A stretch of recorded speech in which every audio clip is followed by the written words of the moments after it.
Hey you guys, coming at you from snowy DeSoto County, and today we're going to talk about the blind sheik.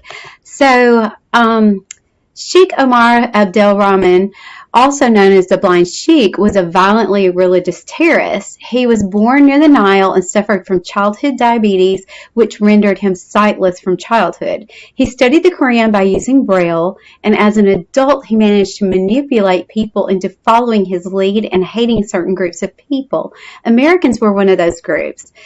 Even though he was labeled a terrorist, he did get into America on a tourist visa. He patiently formulated a plan to bring a day of terrorism to New York City.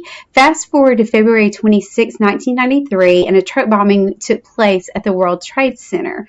The bombing injured many, and it killed 6 people. A few months later, he was arrested for conspiring to carry out the bombing. The Blind Sheik said he was only guilty of telling people about Islam.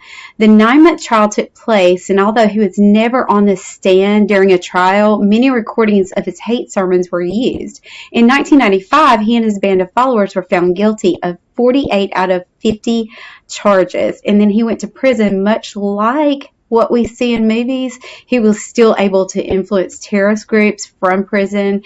Osama bin Laden swore to free the Blind Sheik from prison as well.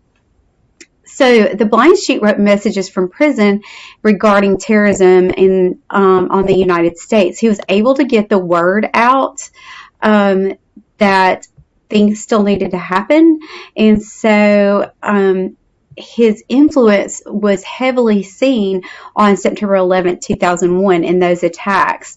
It is believed that he paved the way and kept the pot stirred for these monstrous attacks. One of his attorneys was later sentenced to 28 months in jail for smuggling messages out of prison to the Blind Sheik's followers.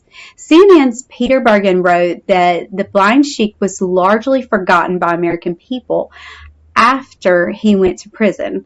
After all, what could a cross between an Islamic Santa Claus and Ray Charles do from prison? As mentioned above, he could do a lot. He was a sadistic spiritual guide to terrorists. He influenced terrorist attacks in his former home of Egypt and on American soil to America's commerce, financial trade, and airspace. After 9/11, he was largely forgotten again by American citizens until he died of natural causes while serving his prison sentence in North Carolina. News sources began reporting that the Blind Sheik once again, they started talking about him once again, and they were mulling his influence even after death. Thanks, you guys. Be safe.